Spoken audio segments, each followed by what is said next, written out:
Olá, corajosos e covardes de plantão. Bem-vindos ao canal Relatos do Subterrâneo. Vânia acordou no hospital, os olhos abertos, mas a casa vazia. Na verdade, o mundo todo parecia vazio. Seus pais, desesperados, viajaram horas para encontrá-la. Mas ao entrarem no quarto, sentiram uma mudança no ar. Um frio que não vinha do ar-condicionado. Um silêncio que pesava como uma mão invisível nos ombros. Vânia estava acordada, mas não respondia. Seus olhos se moviam, seguindo algo que mais ninguém podia ver. E então, os sussurros começaram, baixinhos no início, quase como o vento. Mas logo ficaram mais claros. Eram vozes de crianças, chamando nomes. Mas não o nome de Vânia.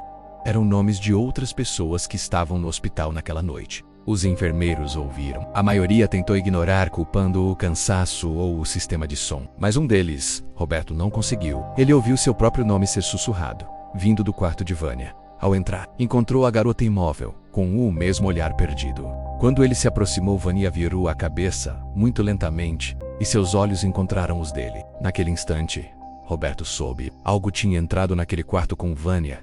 Ele saiu correndo, pediu transferência e nunca mais voltou àquele andar. Mas já era tarde. Naquela mesma noite, Roberto começou a ouvir risos de crianças em seu apartamento vazio. Ele ligou para a polícia, que não encontrou ninguém, apenas Roberto, tremendo, apontando para cantos escuros. Eles acharam que era um colapso nervoso, mas Roberto sabia a verdade. Ele tinha visto os olhos de Vânia e agora as crianças o conheciam. Nos dias seguintes, mais gente começou a relatar coisas estranhas. Uma enfermeira que trocou a roupa de cama de Vânia acordava com a sensação de mãos pequenas tocando seu rosto. Um médico que a examinou passou a desenhar compulsivamente sempre as mesmas crianças. Um segurança que a viu chegar começou a ouvir passinhos o seguindo até em casa, subindo as escadas atrás dele. Ninguém conseguia explicar. Era como se a presença das crianças tivesse se espalhado a partir de Vânia, como um vírus incurável.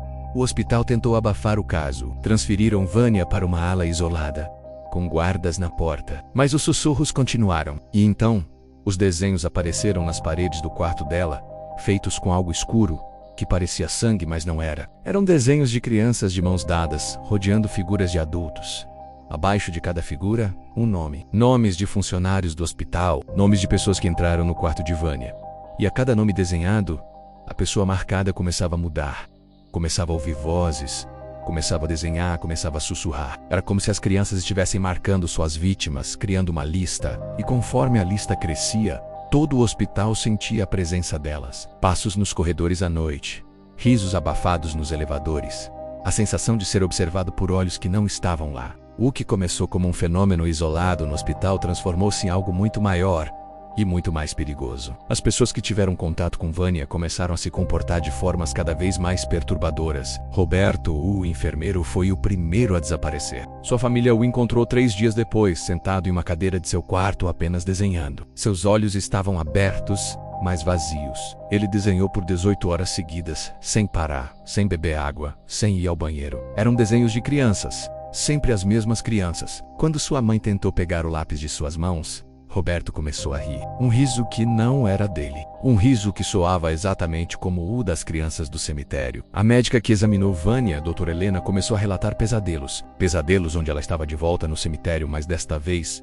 não estava sozinha. As crianças a cercavam, sussurrando seus segredos. Segredos que ela nunca havia contado para ninguém. Coisas que ela havia feito, decisões que havia tomado, pessoas que havia magoado. As crianças conheciam cada detalhe. Conforme os pesadelos continuavam, noite após noite, doutora Helena começou a perceber que não eram apenas sonhos. Ela acordava com marcas em seu corpo. Pequenas marcas de dedos, como se crianças tivessem tocado sua pele enquanto ela dormia. Marcas que desapareciam pela manhã, mas que deixavam uma sensação de frio que nunca ia embora. O segurança que viu Vânia, um homem chamado Marcelo, começou a ouvir vozes. Vozes que sussurravam seu nome, descrevendo momentos específicos de sua vida. Momentos que ninguém poderia saber. Uma noite em particular, quando ele tinha 16 anos, quando estava sozinho. As vozes descreveram tudo, e Marcelo soube que elas não estavam só na sua mente. Elas estavam por toda parte. Nos corredores de seu apartamento, no trabalho, no carro. Elas o seguiam. E então, ele também começou a desenhar.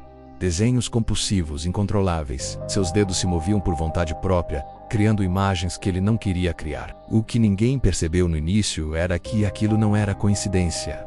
Não era um trauma psicológico coletivo. Era algo muito mais sinistro. Era como se as crianças tivessem encontrado um portal que se abriu quando Vanya entrou no cemitério. E agora, através dela, através de qualquer pessoa que tivesse tido contato com ela, elas conseguiam alcançar o mundo dos vivos. Elas invadiam as mentes das pessoas, explorando cada segredo, cada culpa, cada remorso. E quanto mais pessoas eram tocadas, mais fortes elas ficavam. Elas se alimentavam de medo, de culpa, de desespero. Os médicos tentaram isolar Vanya completamente, mas era tarde demais. A infecção já havia se espalhado. Pessoas que apenas passaram pelo corredor dela começaram a relatar fenômenos. Uma recepcionista ouvia risos quando estava sozinha. Um faxineiro começou a desenhar. Uma visitante que cruzou com a maca de Vanya no elevador começou a ter pesadelos. Era como se a presença delas fosse contagiosa. Bastava estar perto, respirar o mesmo ar, para que elas conseguissem te marcar.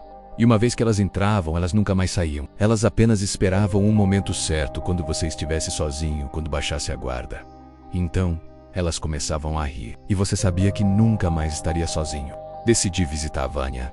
Sim, eu mesmo. Achei que conseguiria entender o que estava acontecendo. Achei que como narrador, como alguém que estuda esses fenômenos, eu seria imune. Que ingenuidade. O hospital havia transferido Vanya para uma clínica particular, longe da cidade. Um lugar isolado, mas consegui autorização.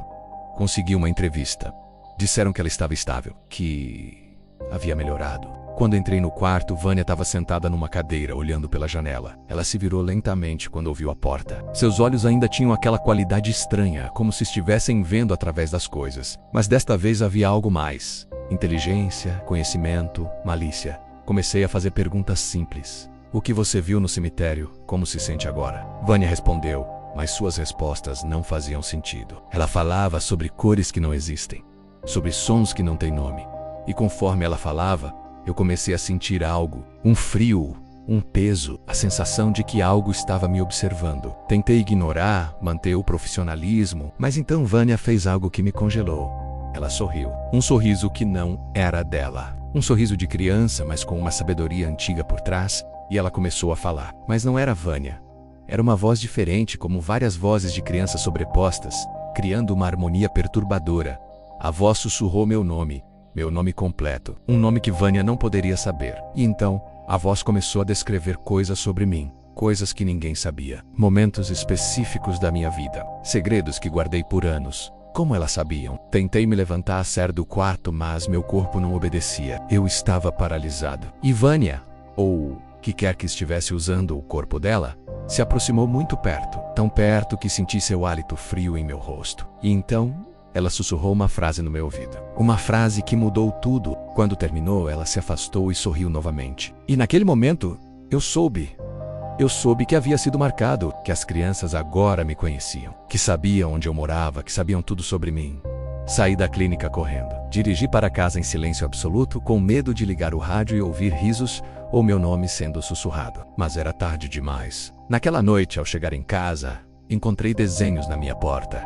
Desenhos feitos com algo escuro, desenhos de crianças, desenhos de mim, e enquanto olhava para aquilo, sentindo o peso de um olhar invisível nas minhas costas, eu entendi a verdade. Você não pode escapar delas, você não pode se esconder, porque elas não estão apenas no cemitério, elas estão em você agora. Elas estão em mim. Elas estão em todos que ouviram esta história. E conforme você ouve estas palavras, absorvendo cada detalhe, elas estão se aproximando, elas estão sussurrando seu nome.